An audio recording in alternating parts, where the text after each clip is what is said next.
आज है आधुनिक भारत। आधुनिक भारत से बहुत प्रश्न आते हैं। उत्तराधिकारी युद्ध में गुरु गोविंद सिंह ने बहादुर शाह का साथ दिया था। मुगल जैसे औरंगजेब की मृत्यु होती है तो औरंगजेब के चार पुत्र मुअज्जम आजम कामबख्श और मुअज्जम आजम कामबख्श तीन पुत्र होते हैं। और बहादुर शाह का वास्तविक नाम क्या होता है? मुअज्जम ना। ये सारी चीजें तो बहादुर शाह उसका वास्तविक नाम होता है। तो गुरु गोविंद सिंह ने किसका साथ दिया था? तो बहादुर शाह का साथ दिया था। मुगलों ने स्वतंत्र होने वाले राज्य जो मोहम्मद शाह रंगीला के समय जो स्वतंत्र राज्य हुआ था, अवध हुआ, शहादत खां संस्थापक था। अवध का संस्थापक शहादत खां। हैदराबाद का चिनक्लिज खां या निजामुल मुल्क आशफ जहां, इसका एक ही नाम है। इसको चिनक्लिज खां भी कहा जाता है, निजामुल मुल्क आशफ खां भी कहा जाता है। रोहिलखंड बीर दाऊद और अली मोहम्मद खां। बंगाल में मुर्शिद कुली खां। कर्नाटक में शाहदुल्ला खां। भरतपुर में चूड़ामन और बदन सिंह। ठीक है। रोहिलखंड का बीर दाऊद और अली मोहम्मद खां। बंगाल में मुर्शिद कुली खां। कर्नाटक में शाहदुल्ला खां। भरतपुर में चूड़ामन और बदन सिंह। मुगल सम्राट मोहम्मद शाह ने शहादत खां को बुरहान उल मुल्क की उपाधि दी थी। मुगल सम्राट शहादत खां को बुरहान उल मुल्क की उपाधि दी। शहादत खां का असली नाम मीर मोहम्मद अमीन था। शहादत खां का वास्तविक नाम क्या था? तो मीर मोहम्मद अमीन था। बहादुर शाह का पूर्ण नाम मुअज्जम था। बहादुर शाह का पूर्ण नाम जो अभी बताया था, तीन पुत्र थे औरंगजेब के, तो उसका मुअज्जम, बहादुर शाह के बचपन का नाम मुअज्जम। बहादुर शाह को शाह ए खबर या शाही बेखबर की उपनाम से पुकारा जाता था। शाहजहां शाहदार शाह अपने शासन में लाल कुमारी नाम की वेश्या को हस्तक्षेप करने का आदेश दे रखा था। मुगल कालीन इतिहास में सैयद बंधु हुसैन अली खां और अब्दुल्ला खां को शासक निर्माता के रूप में किंग मेकर के नाम से किसे जाना जाता है? तो सैयद बंधु को किस नाम से जाना जाता है? हुसैन खां और अब्दुल्ला खां को किंग मेकर के नाम से जाना जाता है। जहांदार शाह को लंपट मूर्ख कहा जाता है। बहुत बार आता है कि किस मुगल शासक को लंपट मूर्ख कहा गया? जहांदार शाह को। फर्रुखशियर को मुगल वंश का घृणित कायर कहा जाता है। किसे घृणित कायर कहा गया? फर्रुखशियर को। लंपट मूर्ख किसको कहा गया? जहांदार को। सुंदर युवतियों के प्रति अत्यधिक रुझान के कारण मोहम्मद शाह रंगीला बादशाह कहा जाता है। किसे रंगीला बादशाह कहा जाता? तो मोहम्मद शाह को। एक संगीतकार के रूप में मोहम्मद शाह ने अनेक ख्यालों की रचना की। तुरानी सैनिक हैदर बेग ने 9 अक्टूबर 1720 को सैयद बंधु हुसैन अली खां की हत्या कर दी। हुसैन अली खां की हत्या किसने की? तुरानी सैनिक का हैदर बेग ने कर दी। मोहम्मद शाह के शासनकाल में ही हैदराबाद के चिनक्लीज निजाम मुल्क की उपाधि धारण कर 1725 में स्वतंत्र राज्य की स्थापना की। हैदराबाद की स्थापना कब हुई? मुझे लग रहा है डेट 1724 हो सकती है। उसके बाद आता है हैदराबाद की स्थापना तुरानियों ने एवं अवध की स्थापना ईरानियों ने की। हैदराबाद की स्थापना निजाम मुल्क क्या था? तुरानिया था। और अवध की स्थापना ईरानियों ने की। ईरान फारस के सम्राट नादिर शाह ने 1739 में दिल्ली पर आक्रमण किया। उस समय दिल्ली का शासक मोहम्मद शाह था। नादिर शाह को ईरान का नेपोलियन कहा जाता है। किसे ईरान का नेपोलियन कहा जाता है? तो नादिर शाह लगभग 70 करोड़ रुपए की धनराशि और शाहजहां का बनवाया हुआ तख्ते ताउज तथा कोहिनूर हीरा लेकर फारस लौटा था। कौन? शाहजहां का तख्ते ताउज और कोहिनूर लेकर फारस लौटा था तो नादिर शाह। तख्ते ताउज मयूर शासन पर बैठने वाला अंतिम मुगल बादशाह था मोहम्मद शाह रंगीला।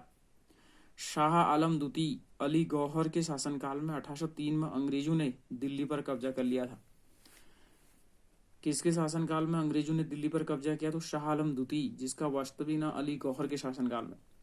पानीपत का तृतीय 1761 ईस्वी में मराठा और अहमद शाह अब्दाली की सेना के बीच हुआ। इस युद्ध में मराठों की हार हुई। गुलाम कादिर खान ने 1806 ईस्वी में शाह आलम द्वितीय की हत्या करवा दी। बहादुर शाह द्वितीय जफर अंतिम मुगल बादशाह था। बहादुर शाह जफर या बहादुर शाह द्वितीय मुगल वंश का अंतिम शासक कौन था? तो ये बहुत बार आया है। 1857 की क्रांति के में भाग लेने के कारण अंग्रेजों द्वारा बहादुर शाह जफर को बंदी बना लिया गया और रंगून भेज दिया गया। बहादुर शाह को कहाँ बंदी बनाकर कहाँ भेज दिया गया? तो रंगून। बहुत बार आया है प्रश्न। उसके बाद आता है लाल किला स्थित हीरा महल बहादुर शाह जफर ने बनवाया था। हयात वंशज बाग लाल किला दिल्ली में स्थित है। हयात बख्श बाग। अहमद शाह अब्दाली का वास्तविक नाम क्या था? अहमद खां था। इसने 8 बार भारत पर आक्रमण किया। किसने भारत पर 8 बार आक्रमण किए? तो अहमद शाह अब्दाली ने किए। भारत पर यूरोपीय व्यापारी कंपनियों का आगमन बहुत बार इंपॉर्टेंट। 17 मई 1498 को वास्को डिगामा ने भारत के पश्चिम तट स्थित कालीकट बंदरगाह पहुंचकर भारत और यूरोप के बीच नए समुद्री मार्ग की खोज की। भारत की खोज तो ऑलरेडी पहले से थी, लेकिन समुद्री मार्ग की खोज किसने की? तो वास्को डिगामा ने। कहा? पश्चिम तट पर कालीकट, केरल में पड़ता है। एक नए समुद्री मार्ग की खोज की। ठीक है। 1505 में फ्रांसिस्को द अल्मीडा भारत में प्रथम पुर्तगाली वायसराय बनकर भारत आया। प्रथम पुर्तगाली वायसराय कौन था? तो अल्मीडा। ठीक है।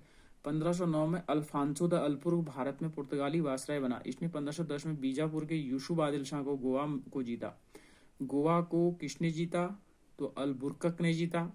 किससे जीता? तो बीजापुर के यूसुफ आदिल शाह से जीता और उसको जीतकर गोवा को जीता। गोवा को किसने जीता? अल्बुर्क ने जीता। पुर्तगालियों ने अपनी पहली व्यापारी कोठी कहाँ बनाई? कोचीन में। दक्षिण पूर्वी तट पर पुर्तगालियों की एकमात्र बस्ती का नाम क्या था? दक्षिण पूर्व में तो संथोफे थी। पुर्तगालियों के बाद भारत में डच लोग आए। पहला डच यात्री कार्लिनियन हाउटमैन 1596 में भारत के पूर्व सुमात्रा पहुंचा। डचों ने भारत में अपनी प्रथम व्यापारी कोठी कहाँ बनाई? तो 1605 में मछलीपट्टनम में स्थापित की। ठीक है। डचों ने सबसे पहले अपनी फैक्ट्री कहाँ बनाई? तो मछलीपट्टनम। डचों की दूसरी व्यापारी कोठी कहाँ थी? तो पुलिकट में स्थापित हुई, जहां उन्होंने स्वर्ण सिक्के, पैगोड़ा को ढाला और पुलिकट को ही समस्त गतिविधियों का केंद्र बनाया। डचों ने भारत में प्रथम बार औद्योगिक वेतनभोगी रखे। किसने भारत में औद्योगिक वेतनभोगी रखे? तो डचों ने प्रथम बार रखे। डचों का भारत में अंतिम रूप से पतन 1759 को अंग्रेजों और डचों के मध्य वेदरा युद्ध में हुआ। वेदरा युद्ध में भारत में किसका पतन हुआ? तो डचों का। किसने हराया डचों को? तो अंग्रेजों ने। 31 दिसंबर 1600 ईस्वी को इंग्लैंड की रानी एलिजाबेथ प्रथम ने ईस्ट इंडिया कंपनी को अधिकार पत्र प्रदान किया। 31 दिसंबर को प्राप्त किया। महारानी कौन थी? रानी एलिजाबेथ प्रथम। प्रारंभ में ईस्ट इंडिया कंपनी में 217 साझेदार थे और पहला गवर्नर टॉमस स्मिथ था। ईस्ट इंडिया कंपनी का पहला गवर्नर का नाम बताइए? तो टॉमस स्मिथ। मुगल दरबार में जाने वाला प्रथम अंग्रेज कौन था? तो कैप्टन हॉकिंस, जो जेम्स प्रथम के राजदूत के रूप में 1609 में जहांगीर के दरबार में आया। बहुत बार प्रश्न आया है। ठीक है। भारत में आने वाला प्रथम अंग्रेज जहाज रेड ड्रैगन था। पहला जहाज कौन था? Red dragon. 1611 में दक्षिण पूर्व समुद्र तट पर सर्वप्रथम अंग्रेजों ने मछलीपट्टनम में व्यापारी कोठी। दक्षिण में अंग्रेजों की पहली कोठी का नाम था मछलीपट्टनम। जहांगीर ने 1613 में एक फरमान जारी कर अंग्रेजों को सूरत में थॉमस एल्डवर्थ के अधीन व्यापारी कोठी फैक्ट्री खोलने की इजाजत दी। ठीक है। थॉमस एडवर्थ के नेतृत्व में, हाँ, सूरत में उन्होंने व्यापारी कोठी खोलाई जहांगीर के नेतृत्व में, जहांगीर के शासनकाल में। पूर्वी तट पर अंग्रेजों ने अपना पहला व्यापारी कोठी कहाँ खोला? तो मछलीपट्टनम में। मुझे लग रहा है मछली तो दक्षिण में होना चाहिए, पूर्व में हुगली होना चाहिए ना। 1611 में खोली, जबकि पश्चिम तट 1613 में सूरत में व्यापारी कोठी स्थापित की। पहली बार सूरत में 1608 में व्यापारी कोठी स्थापित करने का प्रयास किया गया, लेकिन 13 में खुली। ठीक है।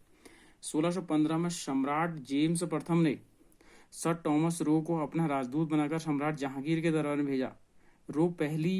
रो फरवरी 1619 तक भारत में रहा। 1519 तक कौन रहा? रो रहा। ठीक है। रो मतलब ये टॉमस रो जहांगीर और खुर्रम शाहजहां से अंग्रेजों के लिए कुछ व्यापारिक छूट प्राप्त करने में सफल रहा। 1632 ईस्वी में गोलकुंडा के सुल्तान ने अंग्रेजों को सुनहरा गोल्डन फरमान दिया, जिसके अनुसार अंग्रेज सुल्तान को 500 पैगड़ा वार्षिक कर देकर गोलकुंडा राज्य के बंदरगाह पर स्वतंत्रतापूर्वक व्यापार कर सकते थे। ठीक है। 1639 में अंग्रेजों ने फ्रांसीसी डे ने चंद्रनगर के राजा से मद्रास पट्टे में ले लिया। वहीं एक किलेबंदी कोठी का निर्माण किया। इस कोठी का नाम फोर्ट सेंट जॉर्ज पड़ा। यह फोर्ट सेंट जॉर्ज कालांतर में कोरोमंडल तट पर अंग्रेजों का मुख्यालय बना। ठीक है। बहुत बार प्रश्न आया है कि फ्रांसीसी डे ने कहाँ स्थापित किया? चंद्रनगर मद्रास में एक किलेबंदी बनाई, जो फोर्ट सेंट जॉर्ज कहा गया। ठीक है। उसके बाद आता है 1661 में पुर्तगाली राजकुमारी कैथरीन ऑफ ब्रिगेंजा और ब्रिटेन के राजवंश चार्ल्स द्वितीय का विवाह हुआ। इस अवसर पर दहेज के रूप में पुर्तगालियों ने चार्ल्स द्वितीय को बम्बई प्रदान किया। पुर्तगालियों ने अंग्रेजों के राजकुमार चार्ल्स द्वितीय को बम्बई प्रदान किया 1661 में। 1668 में चार्ल्स द्वितीय ने बम्बई को 10 पाउंड के वार्षिक किराए पर ईस्ट इंडिया को दे दिया। 1668 में दिया। 1687 में अंग्रेजों ने पश्चिम तट का मुख्यालय सूरत से हटाकर बम्बई कर दिया। ठीक है। और बम्बई की स्थापना गैरोल्ड ओंगियार ने 1669 से 1677 में की है। ठीक है। तो ये हम वीडियो लंबा हो रहा है तो कल हम फिर मिलते हैं, तब तक के लिए इजाजत दीजिए। नमस्कार।